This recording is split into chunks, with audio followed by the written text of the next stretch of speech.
Nako, ayan ang baha. Baha. Oh. Umaya, sulo. Tignan natin yan, di punta doon. So ito ang high school. Baha na. Ano? Kalahati ng binte. Ang lalim. Ayan o. Lalim binte.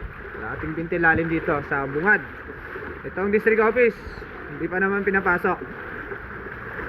Yan. Pero dito ay kalahating binti ko na to. Oh. Kalahating binti na. Lalim ha. Kahit bota yata, lalagpas na sa bota. Inabot na yung gabaldon. Oh. Yan. Sa lawasan, lalo na. Oh. Safe mag-park doon sa covered court. Ligtas pa.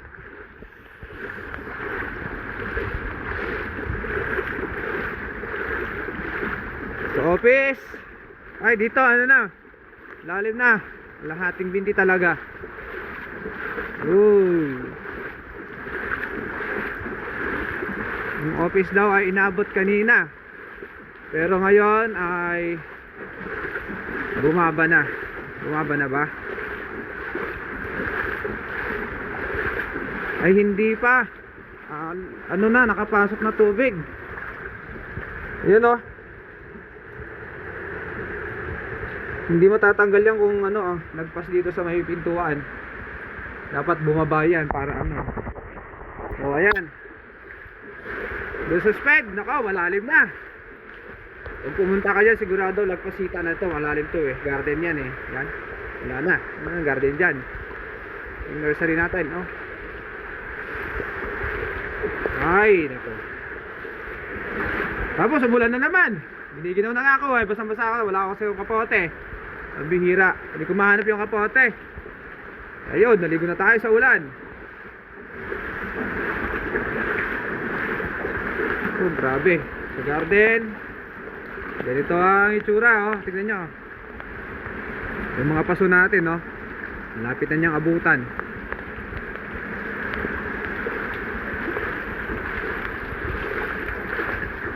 Sa garden sigurado to tubig na.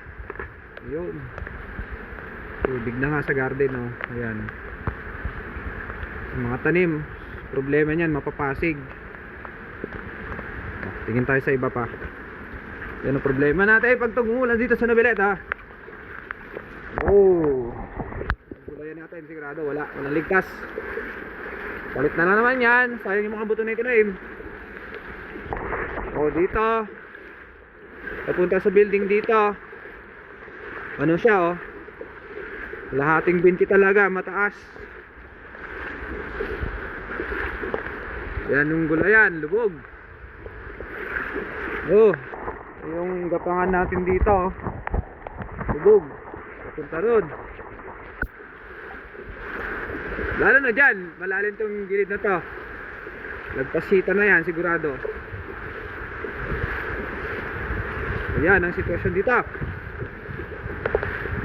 Oh,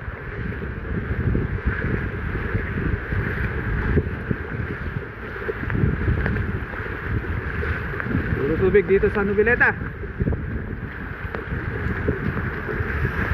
So mga classroom update, taas pa naman, hindi pa naman inaabot mga room dito sa first floor.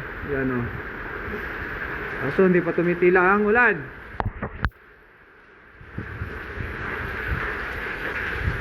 Hindi natin yung daanan sa may kantin, kung passable pa yun.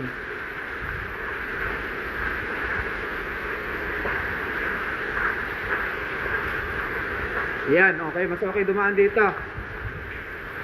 Yan oh. So yan ang sitwasyon ng Noveleta Elementary School. Bahang baha. Kalahating binti ko.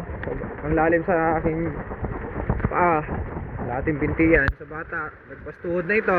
Lalo yung maliliit, mga kinder, grade 1, grade 2, grade 3. Covered court, mataas pa, hindi pa inabot. Pero yung aming principal office, inaabot na. Cabaldo, inaabot na. District, hindi pa.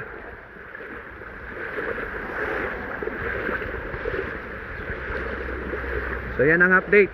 Malalim ang tubig. Magpanganib sa mga maliliit na bata. Lalo yung mga kinder namin, grade 1. Saka may SNED pa kami. Grade 2, grade 3 yan. Maliliit pa mga bata na yan. So ito ang aming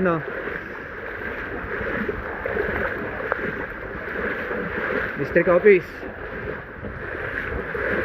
Hindi pa naman ayan, hindi pa naman siya umaabot. Tignan natin kung hanggang saan.